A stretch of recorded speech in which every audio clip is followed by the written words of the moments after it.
Il y a d'abord le titre qui est important et qui vous montre que je vais intervenir non pas en tant que directeur de la collection des universités de France, série grecque, mais en tant qu'éditeur d'un traité de la collection, ce que je vais dire maintenant. Et mon titre, c'est donc « La philologie est-elle une archéologie ?» à propos de l'édition de l'Officine du médecin d'Hippocrate. Le titre du colloque présente un très beau duo entre deux voix VOIX et VOIES bien distinctes à l'écrit qui risque de se confondre à l'oral. Par ma voix, qui sera celle non pas d'un directeur de la partie grecque de la collection des universités de France, mais celle d'un éditeur qui achève une édition pour cette collection, je voudrais vous entretenir des réflexions qui concernent l'établissement de ce que l'on peut appeler un fait philologique et de son interprétation. L'édition en voie d'achèvement est celle du traité chirurgical hippocratique de l'Officine du médecin, qui vient après l'édition du traité des fractures, lequel a été le 1000e volume de la collection des universités de France, les deux séries grecques et latines étant additionnées. Ce nouveau traité, datant des 5e, 4e siècles avant Jésus-Christ, est fort séduisant dans sa première partie, où l'on découvre l'officine du médecin dans ses aspects les plus concrets, mais il est plus austère dans la deuxième partie, qui est consacrée au bandage, sujet essentiel pour les anciens dans la thérapeutique des fractures ou des luxations. Quant à l'édition de l'ensemble de ce traité, elle est d'une difficulté redoutable, parce que le style de l'auteur, à la fois technique et rhétorique, se caractérise par de nombreuses ellipses. Je voudrais vous rassurer, le fait philologique que j'ai choisi n'engage pas l'interprétation du traité, mais va nous conduire sur la voie de l'ordre des traités dans le corpus hippocratique, comprenant une soixantaine de traités à partir d'un exemple précis. Je commence par l'énoncé brut du fait. C'est l'addition d'une dizaine de mots à la fin du traité de l'Officine du médecin. Ce traité se termine par des conseils sur un bandage qui doit être serré dans une juste mesure, ni trop, ni trop peu, afin que les parties du corps affectées ne soient ni contraintes, ni ébranlées, ces derniers mots étant en grec os mete, dianankadzetai, mete enseietai. Après ces mots, certains manuscrits ajoutent à la suite les mots suivants: ostéon fusis, dactylon men apla, kai ostea, kai arthra, ce qui signifie nature des os, pour les doigts, les os et les articulations sont simples. Cette suite, on le constate, n'a rien à voir avec les bandages. Après l'énoncé du fait brut, il me faut présenter le stemma de l'ensemble de la tradition manuscrite, qui est une base nécessaire pour la démonstration. Il a été distribué, vous pouvez donc suivre sur ce que j'ai distribué. Ce stemma est établi pour la première fois dans l'édition de l'Officine du médecin, ce qui est tout à fait remarquable, car quand même il y a eu des éditions bien avant. Comme le traité a été commenté par Galien, les lemmes de ce commentaire constituent une tradition indirecte qui occupe la branche de droite. Je l'ai mentionné, bien qu'elle ne soit pas utile pour le présent exposé, car elle pourra intéresser les spécialistes de Galien, notamment par l'existence d'une double traduction arabe qui n'a pas encore été utilisée dans une édition de l'Officine du médecin. Ce qui nous occupe aujourd'hui, c'est la branche de gauche, la tradition directe. Si on procède à une lecture descendante du stéma, on a un hyperarchétype qui se divise en deux branches que nous venons de voir. Si l'on se concentre sur la tradition directe, l'archétype alpha se divise en deux branches, l'une donnant un seul manuscrit ancien sigle B du Xe siècle, le manuscrit chirurgical de Florence, l'autre, les deux manuscrits anciens de Venise et du Vatican, sigles M et V, donnant chacun une grande collection de traités hippocratiques qui descendent d'un modèle intermédiaire bêta. Enfin, de chacun de ces manuscrits dérivent des recensiores. Photo suivante. Cette lecture descendante, qui est la plus rapide pour exposer ce qui résulte d'un travail préparatoire considérable, établi à partir des méthodes actuelles de la philologie pour collationner et classer la tradition manuscrite, est l'envers même de ce qui est la réalité de la recherche en philologie, où les faits ne sont pas établis d'emblée, mais où il y a une histoire de l'établissement des faits philologiques et une histoire aussi de leur interprétation qui consiste dans une remontée progressive dans le temps afin d'atteindre par étapes l'état le plus ancien et le plus proche possible de l'original. C'est ce que je voudrais illustrer aujourd'hui par ce témoignage qui paraît insignifiant, la présence d'une dizaine de mots que l'on peut lire à la fin du traité de l'officine du médecin dans quelques manuscrits. Je m'attacherai dans une première partie à l'histoire de l'établissement du fait dans les éditions, avant d'en venir dans une seconde partie à l'histoire de son interprétation. Et vous voyez que le mot histoire est en écho à ce qui a été présenté juste auparavant. C'est un témoignage si modeste que le fait est passé totalement inaperçu dans les premières éditions, depuis l'édition Princeps de la ligne d'Hippocrate, datant de 1526 durant 3 siècles, jusqu'à la première moitié du XIXe siècle. C'est la période pendant laquelle les manuscrits n'étaient pas encore collationnés de façon scientifique. L'origine de la phrase « adventis » a été repérée pour la première fois au début du XIXe siècle, en 1841, dans la grande édition, celle d'Émile Littré, qui fut le premier éditeur d'Hippocrate à établir les faits philologiques de façon scientifique, en collationnant avec précision les manuscrits du traité dont il pouvait disposer à Paris et en éditant son texte à partir des variantes inscrites en notes en bas de page dans ce que l'on peut déjà appeler un apparat-critique. Voici comment il présente le fait dans sa note finale, tome 3. Dans C et N, après ce dernier mot, il s'agit de enseietae, on lit ostéone fusis dactylone men apla kai ostea kai artra. Ce sont les premiers mots du mot-clic. Littré indique le fait et l'identifie, ce qui est déjà beaucoup. Il a bien identifié que les mots sont le début d'un autre traité chirurgical hippocratique, le mot-clic. Ce traité doit son titre au nom d'un instrument de chirurgie, le levier moclos. Toutefois, Littré n'apporte aucun élément pour essayer de justifier le fait et de l'interpréter. Je voudrais cependant insister sur la façon scientifique dont il énonce le fait. On peut dire qu'un fait est énoncé scientifiquement quand il est possible de le contrôler.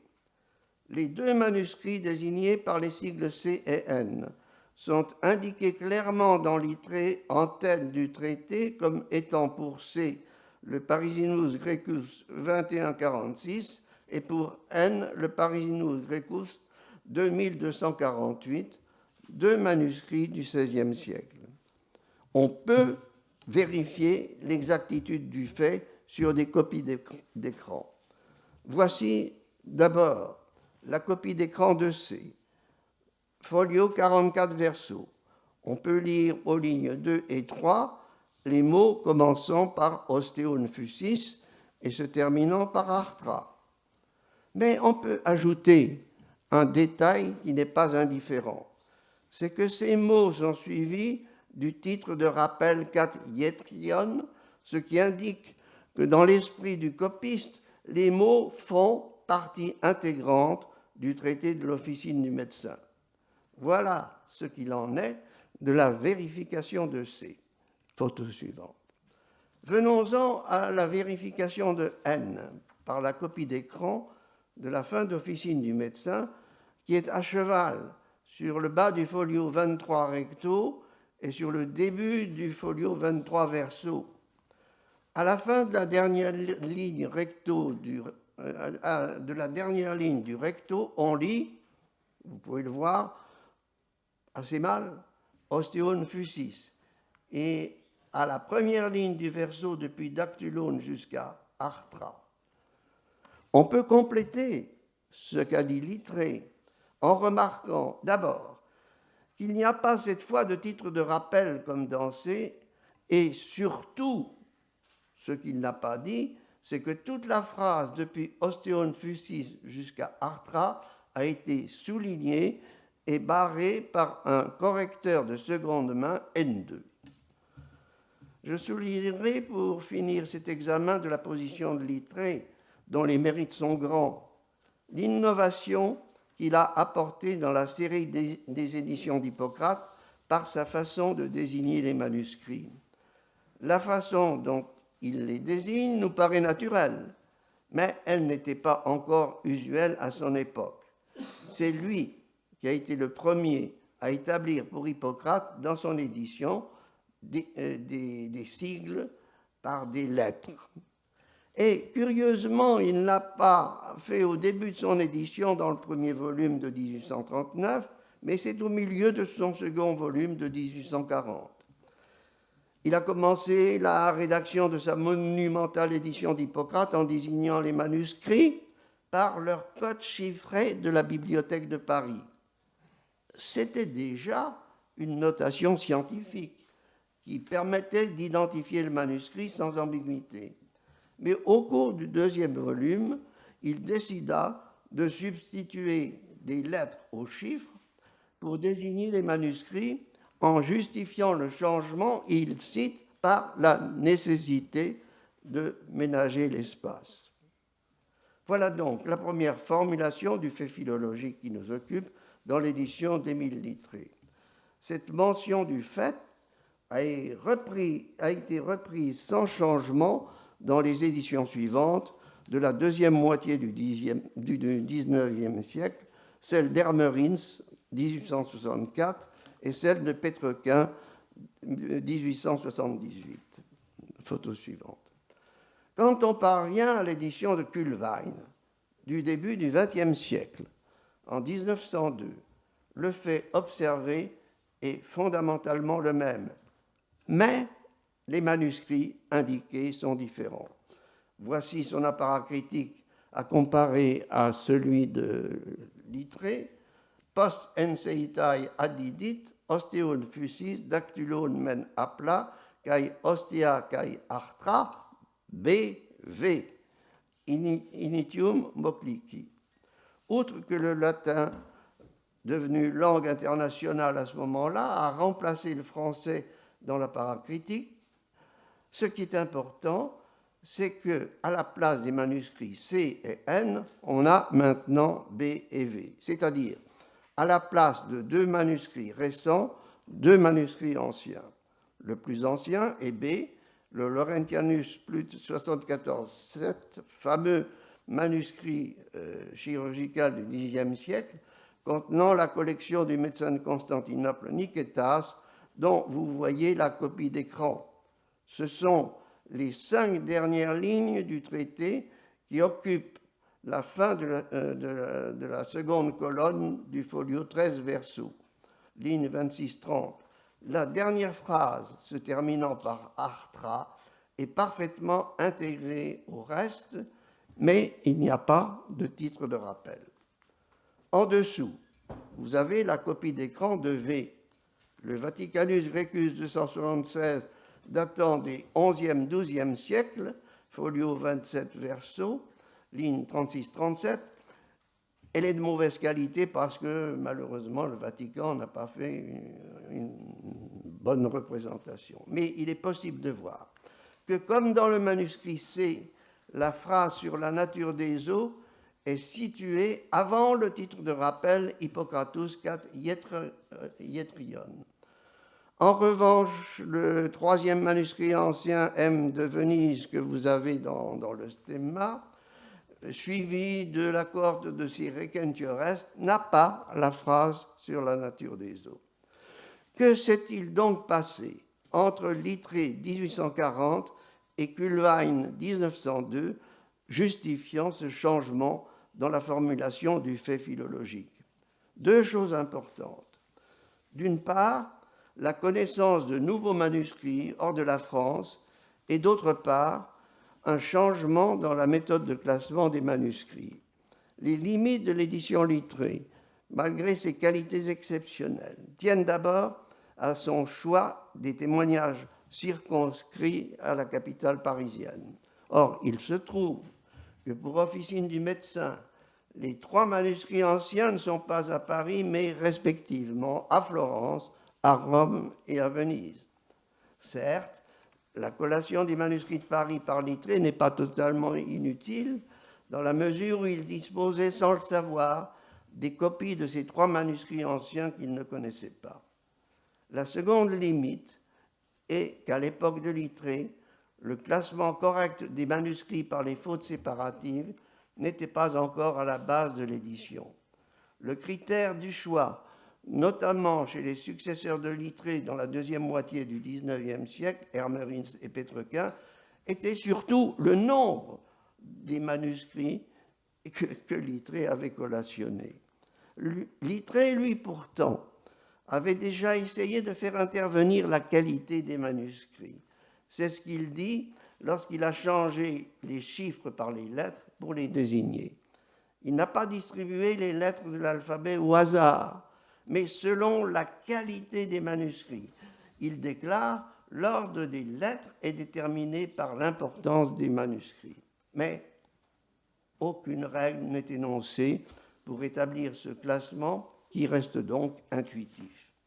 C'est l'érudition allemande qui, vers la fin du XIXe siècle, avec Hilberg et Kulwein, a mis en œuvre pour Hippocrate la nouvelle voie de classement des manuscrits par faute séparative dans des articles et dans les deux tomes de l'édition Teubner parus en 1894 et 1902. Ainsi s'explique que le fait philologique qui nous occupe, énoncé au début du XIXe siècle à partir des manuscrits C et N, deux manuscrits récents du XVIe siècle, soit énoncé désormais au début du XXe siècle par deux manuscrits anciens B et V.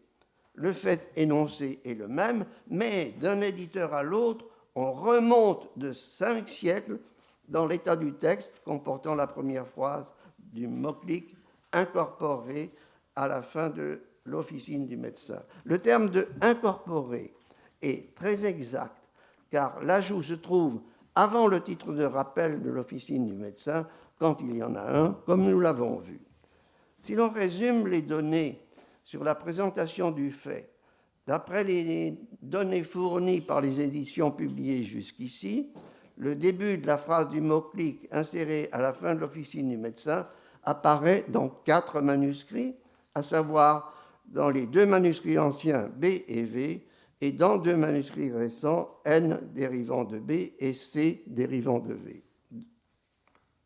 Avant de passer à la deuxième partie sur l'interprétation du fait, il convient de compléter cette liste des manuscrits ayant, à la fin du traité de l'officine du médecin, le début du mot-clic, en ajoutant 2 manuscrits récents, un du Vatican du XVe siècle, le Vaticanus Palatinus Grecus 192, et un autre d'Oxford du XVIe siècle, l'Oxoniensis Bodleianus Holcamensis grec 92, qui sont des requentiores dérivant du manuscrit ancien V. Mais pourquoi ces manuscrits manquent-ils à l'appel dans les éditions? Ils se situent en fait dans ce que l'on pourrait appeler un angle mort, qui est une conséquence indirecte du développement de la méthode éditoriale par le classement des manuscrits par faute séparative et l'eliminatio codicum. À partir du moment où le manuscrit ancien V a été directement utilisé dans l'édition de Kuhlwein en 1902, la règle de l'eliminatio codicum a tacitement supprimé tous ces recensiores du champ de vision des éditeurs.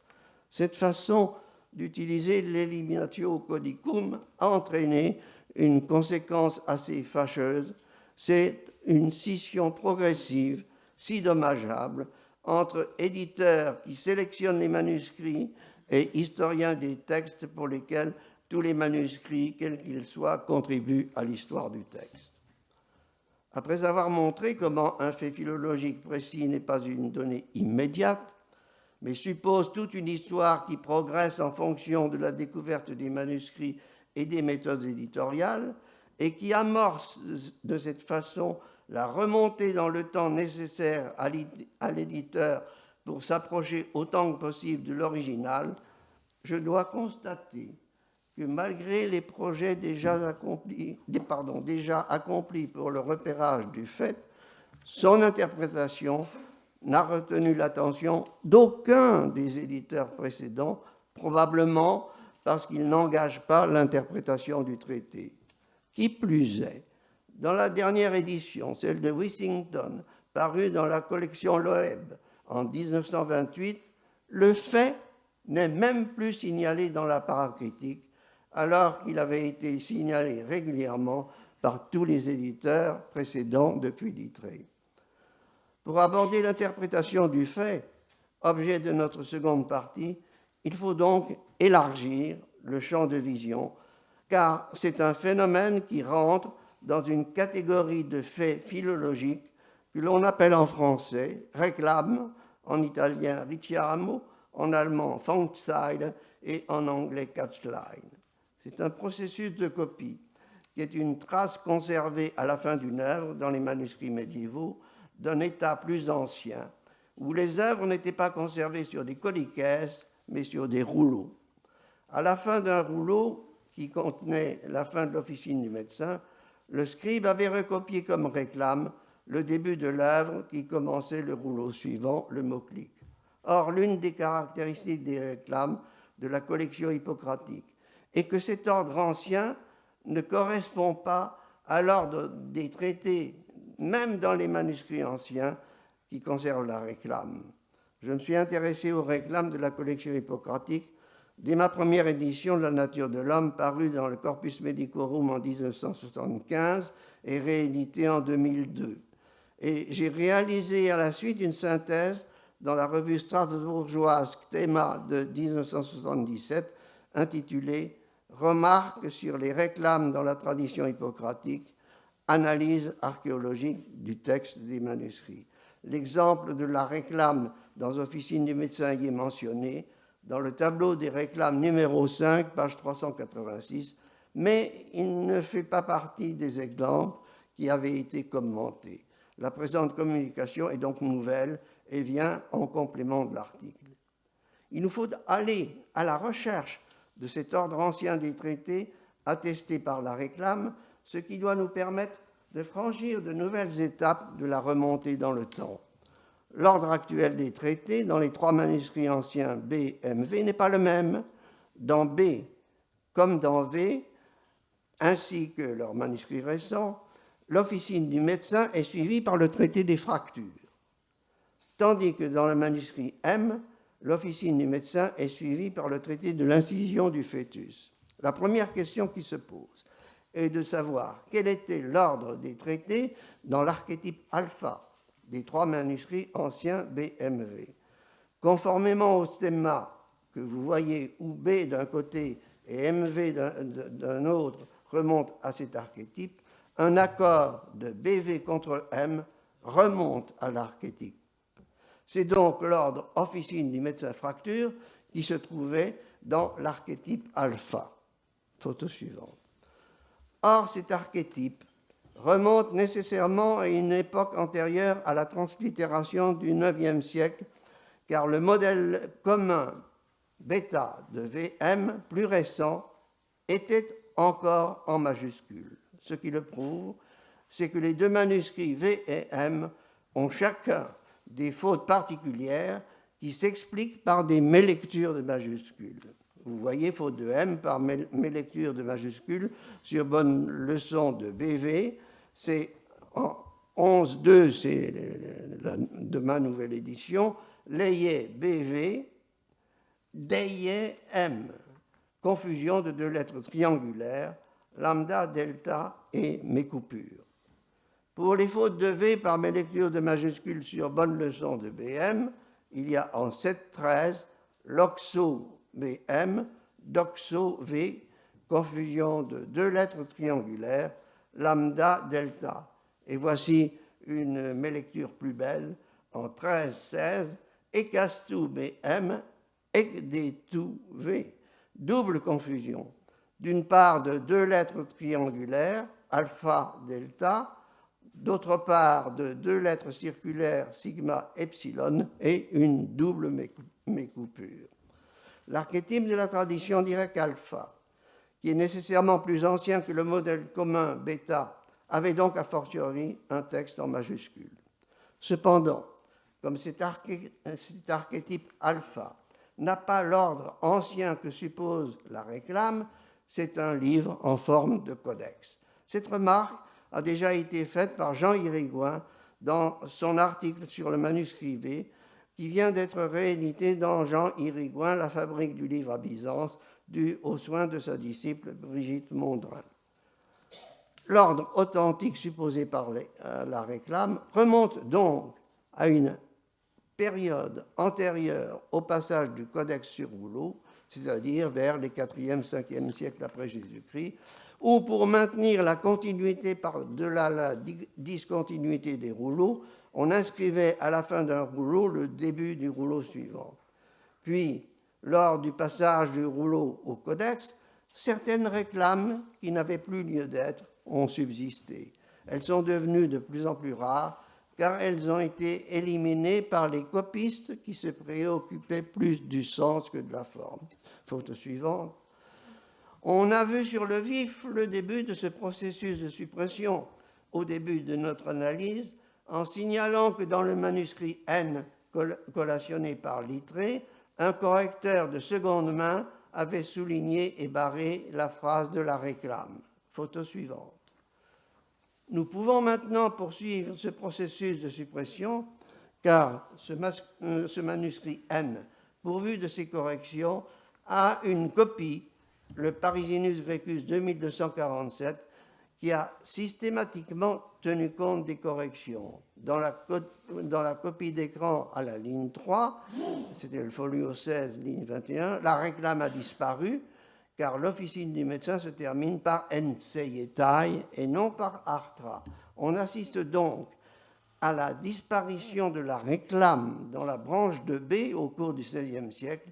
En revanche, dans la branche de V, la réclame a subsisté dans tous ses requentures, car elle était protégée en quelque sorte par l'existence du titre de rappel qui venait après elle. Photo suivante. Pour remonter définitivement dans le temps, devons-nous en rester à la date des 5e, 4e siècles ou pouvons-nous gravir un échelon supplémentaire dans l'échelle du temps qui nous ramène vers l'auteur? Certes, nous avons épuisé toutes les ressources de la tradition manuscrite, mais nous pouvons nous tourner vers les glossaires hippocratiques conservés et tout particulièrement vers le plus ancien, le glossaire des Rosciens, que l'on peut dater de l'époque de Néron, car il est dédié au médecin Andromaque, l'archiatre de Néron. Ce glossaire comprend un assez long préambule que j'ai réédité avec pour la première fois une traduction française dans l'introduction générale à Hippocrate, c'est-à-dire dans le tome 1.1 de l'Hippocrate de la collection des universités de France, publié en 2020. Or, dans ce préambule, Hérotien donne une liste des traités véritablement attribués à Hippocrate. Il distingue plusieurs classes, dont la classe des traités thérapeutiques, qu'il divise en deux, les traités diététiques et les traités chirurgicaux. Voici l'ordre dans lequel il énumère les traités, je ne donne pas le grec, mais la traduction: fracture, articulation, plaie, blessure et trait, blessure de tête, officine du médecin, moclique, hémorroïdes et fistules. Bon, c'est un ordre qui est important pour deux raisons. La première, c'est que le traité blessure et trait est un traité que nous avons totalement perdu.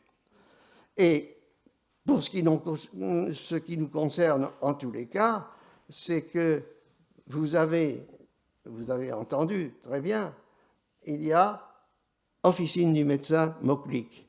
Donc nous avons cet ordre ancien que nous avons déduit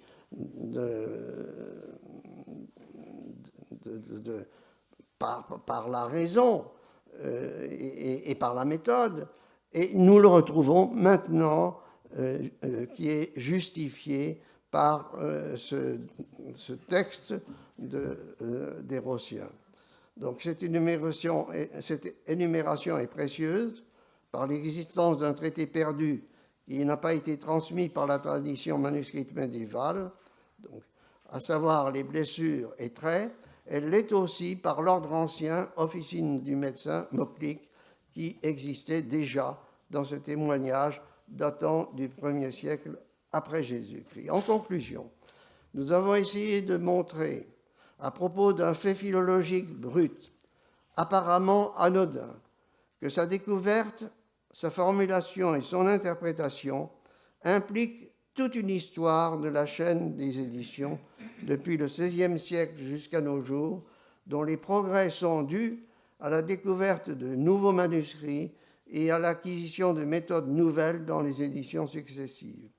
Et ces progrès consistent dans une remontée dans le temps pour se rapprocher le plus possible de l'auteur, depuis les couches les plus récentes du XVIe siècle après Jésus-Christ jusqu'aux couches les plus anciennes du 1er siècle après Jésus-Christ, par plusieurs paliers, avec le double franchissement du passage de la minuscule à la majuscule au IXe siècle et du rouleau au codex au IVe, Ve siècle. C'est par cette remontée par étapes vers le début, vers l'arché en grec, que la philologie peut être appelée une archéologie. Bien entendu, dans cette remontée, nous sommes encore bien loin des 5e, 4e siècles avant Jésus-Christ, date du traité hippocratique, et nous devons donc rester modestes. Alors, la dernière photo. Enfin, après cette remontée, je terminerai par un dernier regard sur l'Aldine, l'édition Princeps du début du XVIe siècle. Quand on vérifie la fin de l'officine du médecin au folio 217 verso, ligne 3, vérification finalement de ce que j'ai dit au début, on constate bien que la réclame n'est pas présente, car le texte se termine par le verbe enseietai. Mais on est stupéfait de constater que le traité qui suit commence par les mots ostéon fusis dactylon men apla kai ostia kai artra, c'est dire que l'ordre ancien, officine du médecin moclique, que les éditeurs ont mis si longtemps à retrouver, se trouvait déjà dans la première édition imprimée, sans que l'équipe éditoriale en ait eu conscience. C'est un hasard étonnant qui mériterait une explication, mais dans l'état actuel des données, le fait reste inexpliqué. Je vous remercie.